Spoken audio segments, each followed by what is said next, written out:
Alright, in this video we're going to be talking about two-sided double knitting.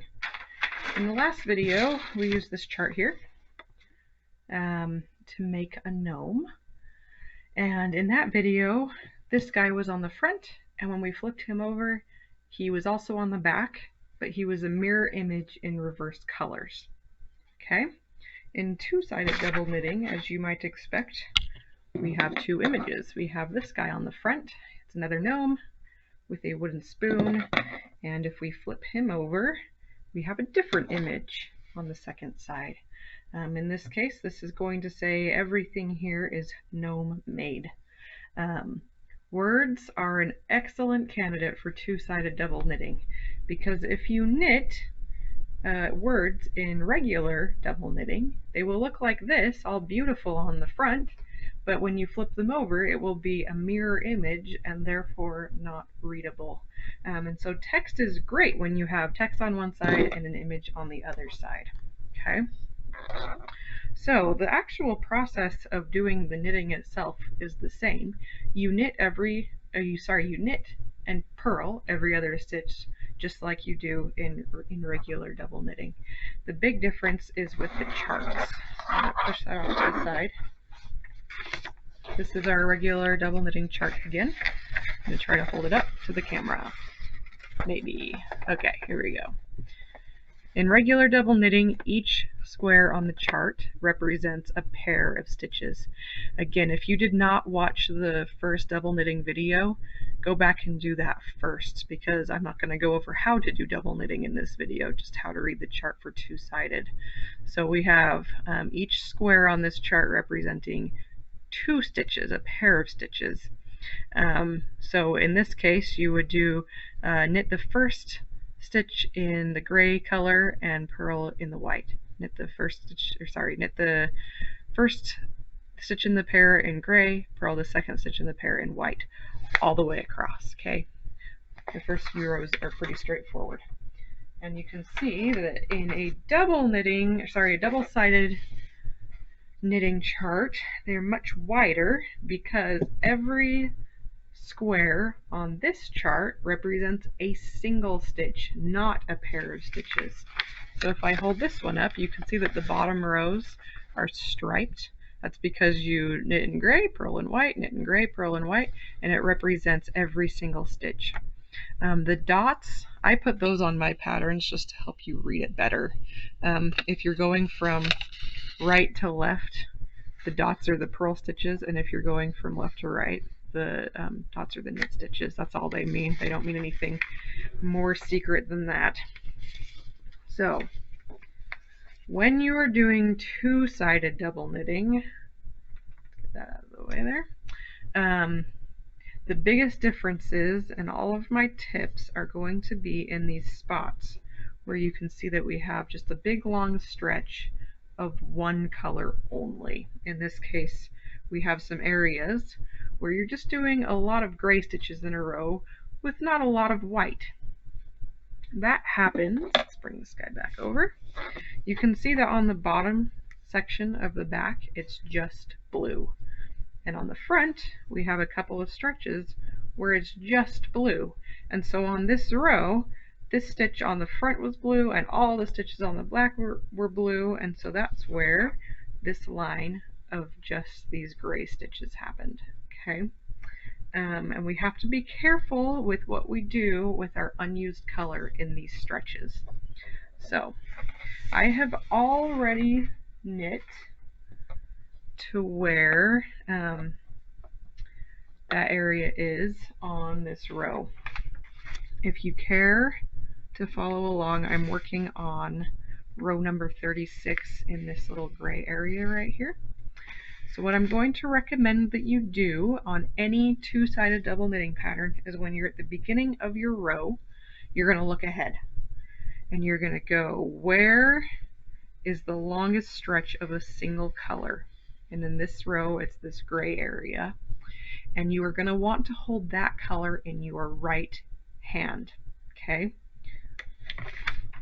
I'm going to show you first what happens if you hold that color in your left hand. So right here Where are my yarns?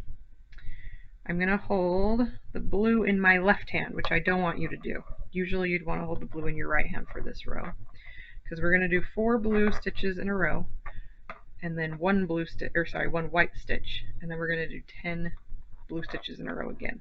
Okay, so we're going to purl the first stitch, so both of the yarns need to be in the front.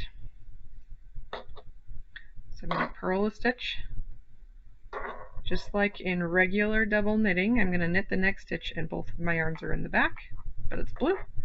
Both yarns to the front, purl a stitch in blue, both yarns to the back, knit a stitch in blue. That's all you're going to do. You're just going to go up and down the rows and do exactly what it says. You do not swap colors when you turn your work. All of the gray stitches on the chart are blue, and all of the white stitches on the chart are white. So here I have my 4 blue stitches. We're now going to do 1 white stitch, and now we're going to do 10 blue stitches. Okay, so I'm going to do knit, bring both yarns to the front, purl, bring both yarns to the back, knit, bring both yarns to the front, and purl, both yarns to the back, knit, front, purl, it's hard to do it this slow, back, knit, front, purl, back, knit, front, purl. Hopefully you could see that okay. So with my unused yarn, I was just bringing this back and forth. Now when you hold this unused yarn in your right hand, your tension isn't great when you're just tipping it back and forth like that. And so what you need to do on the unused yarn is you need to pull all of the slack. You basically have a little snake of white yarn going through these blue stitches now, and you don't want any excess yarn looped in here. If you do have excess yarn, on the next row as you're knitting along and you get to this white stitch and you put your needle in there, all of that extra yarn is going to pull up so that you have a really tall loop.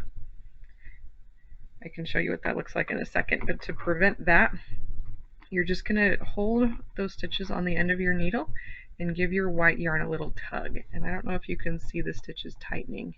You can see that little white yarn. You're going to gently pull until you see that last white stitch wiggle a little bit, okay? Again, you're just going to tug until you see that stitch. You don't want to pull this too tight, because then when you come back on the next row, this stitch will be shorter than the others. But let me show you what happens on this back side. There's a stitch that I did not pull up the slack in this E. I don't know if you can see it very well, but this stitch right here is a lot taller than the stitches, those white stitches right next to it. Because I didn't pull up my slack very well. It also happened in this E. There wasn't a ton of extra, which is why it's not super noticeable, but on a really long stretch of 10 stitches, you can get a lot of extra yarn bunched up in there, and you don't want it there. So make sure that any time in a double-sided knitting pattern like this, you do more than about 3 or 4 stitches, you're being extra careful to pull any slack out of that section. Okay, so that's when you hold the let's see, yeah, how did I have this? That's what happens when you hold the unused yarn in your right hand. So for the rest of this row, it's just normal double knitting. We're in a section where it's white on one side and blue on the other. So if you look on the pattern, it's just going to look like vertical stripes here. And all you're going to do is knit across the row. Let's see, I'm actually going to back up so I stop hitting the table with my needles, because I'm sure that's annoying. Alright, here we go. I can do it faster this way. Okay, so white yarn is in the back, and now that we're going this direction, I'm going to hold the unused color, which is white, in my left hand. This is what I actually want you to do. Unused color in your left hand, the dominant color where you have a lot of stitches in the same color in your right hand.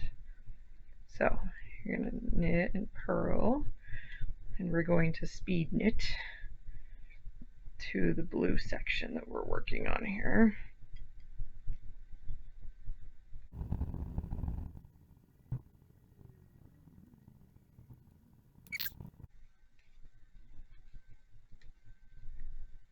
Okay, we're back to the blue section. So now we're going to knit in blue all of the blue stitches all the way through those 4 first blue stitches we did in the previous row. Okay, so this time my unused yarn is in my left hand, and you can see that when it's in your left hand, you've pulled it pretty tight, and so there's less chances of it getting bunched up when it's pulled tight than when you're like loosely moving it back and forth with your right hand, and that's why it's better to hold the unused yarn in your left hand. So both yarns are in the back, I'm going to knit, both yarns are in the front, purl, both yarns to the back, knit, both yarns to the front, purl. And you can see that I'm just holding this yarn in my left hand pretty tight, not like tight, but there's not a lot of slack in it, and so there's not a lot of slack that's getting caught in between all these stitches in the first place. Front, purl, back, knit, front, purl, back, knit, front, purl, back, knit.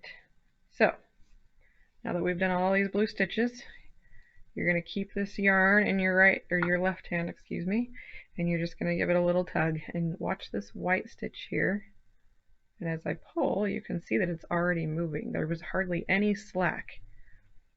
I'm going to pull that back a little bit and we'll show you again. Oops. Right there. You see how that's moving already? Just gently giving it a tug. It's much, much smoother than in the last row when I held it in my right hand. So that is my biggest tip for this type of pattern, is when you're starting a row, look ahead, see where the longest stretch of one color is, hold that yarn in your right hand. There will be instances where there are long stretches of both colors, and that's just inevitable. Not so much in this square, but in a lot of my scarf patterns that are double-sided. There will be rows where you have a bunch of the gray stitch and a bunch of the white stitch in a row. And in that case, you just hold your yarn however you want and make sure that no matter what yarn you're holding in which hand, you're pulling out the slack in those extra stitches. And that will keep your tension much easier.